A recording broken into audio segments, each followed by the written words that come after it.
आप देख रहे हैं डार्क फाइल्स।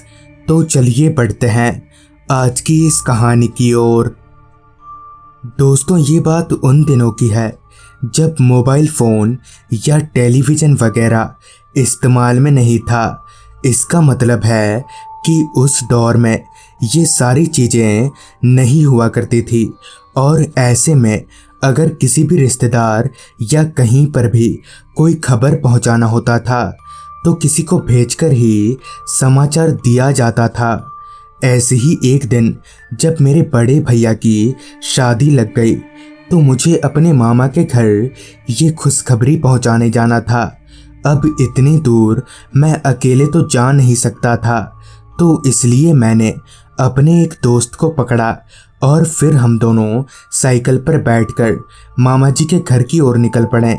शाम का पहर था और सूरज ढलने में बस कुछ ही वक्त रह गया था। अंधेरा भी करीब करीब हो ही चुका था। मेरा दोस्त विनय साइकिल चला रहा था और मैं पीछे बैठकर बड़े आराम से ठंडी हवाओं का लुत्फ उठा रहा था। तभी विनय ने साइकिल की स्पीड कम करते हुए कहा, यार थोड़ी देर रुकते हैं। और इतना कहकर विनय ने साइकिल को रोड के एक किनारे पर रोका और हम दोनों साइकिल से उतरकर वहीं पर एक पेड़ के नीचे बैठ गए। अब तक चारों तरफ काफ़ी घना अंधेरा छा चुका था। कुछ देर तक वहीं पर रुककर आराम फरमाने के बाद हम दोनों फिर से आगे बढ़ने लगे। चूँकि विनय काफ़ी देर से साइकिल चला रहा था तो अब साइकिल का हैंडल मैंने पकड़ लिया। अब बस 2 गांवों को पार करके तीसरा गांव ही मामा जी का घर था। थोड़ी देर पहले जिस रास्ते पर एक तो लोग भी दिख रहे थे, अब वो रास्ता पूरी तरह से खामोशी और रात के अंधेरे में डूब चुका था। उस रास्ते का वीरानापन किसी को भी डराने के लिए काफ़ी था, पर क्योंकि हम 2 लोग थे तो हम लोगों की हिम्मत आपस में बंधी हुई थी। चलते चलते अब हमारी साइकिल और हम लोग वहीं के एक ढलान वाले रास्ते पर आ पहुँचे। क्योंकि रास्ता नीचे की ओर झुका हुआ यानी ढलान था तो मैंने पेडल मारना बंद कर दिया। मगर ये क्या, साइकिल आगे जाने के बजाय अपने आप ही पीछे की ओर जाने लगी, जबकि कायदे से तो साइकिल को गड़गड़ाते हुए आगे बढ़ना चाहिए था। जिस पर विनय ने कहा, अरे अरे ये क्या हो रहा है? इससे पहले कि मैं विनय की इस बात का कोई जवाब दे पाता, साइकिल खुद ब खुद धड़ाम से जमीन पर गिर गई, जिसके साथ ही हम दोनों भी। जमीन पर मुझे ऐसा महसूस हुआ जैसे मेरा सिर किसी ठोस चीज से टकराया हो और फिर मैं कब बेहोश हो गया, कुछ भी याद नहीं। कुछ देर बाद जब मेरी आंख खुली तो सबसे पहले मैंने विनय को आवाज़ लगाया, मगर वहाँ कहीं पर भी विनय नज़र नहीं आ रहा था। मैंने बहुत ढूंढा, चिल्लाया, पर कोई फ़ायदा नहीं हुआ।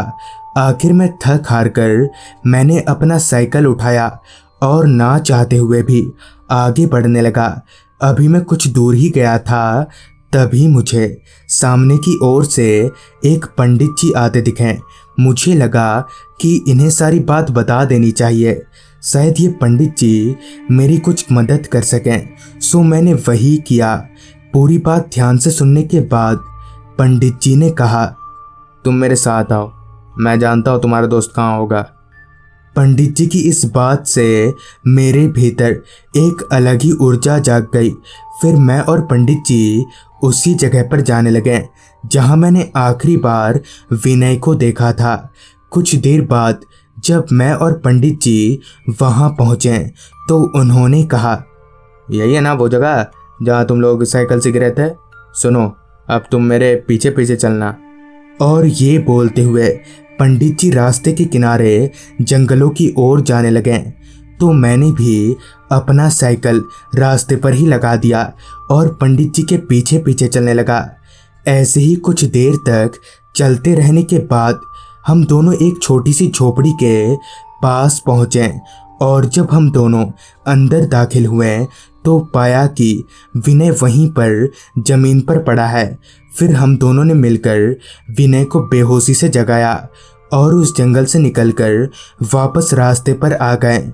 फिर हम दोनों के पूछने पर पंडित जी ने बताया कि दरअसल बहुत पहले उस झोपड़ी में एक डायन रहा करती थी जो अपने काला जादू के लिए गांव भर में कुख्यात थी। मगर जब उसका काला जादू लोगों की जान लेने लगा तो गांव वाले ये बर्दाश्त नहीं कर सके और रातों रात उस डायन को झोपड़ी समेत जिंदा जला दिया गया।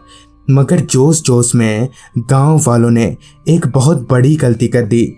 उन्होंने उस डायन के शरीर का दाह संस्कार नहीं किया, जिस वजह से आज भी उसकी आत्मा इस इलाके में भटकती रहती है और रात बिरात यहाँ से गुजरने वालों को परेशान करती है। तो दोस्तों, ये थी आज की कहानी। अगर आपको ये कहानी अच्छी लगी हो तो चैनल को सब्सक्राइब कर लें। तो मैं आर्यन जल्द ही मिलूँगा आपसे ऐसी ही एक कहानी के साथ। और अगर आप भी एनिमेटेड हॉरर स्टोरीज़ देखना पसंद करते हैं तो अभी सब्सक्राइब करें डार्क टीवी चैनल को। लिंक आपको नीचे डिस्क्रिप्शन बॉक्स में मिल जाएगी।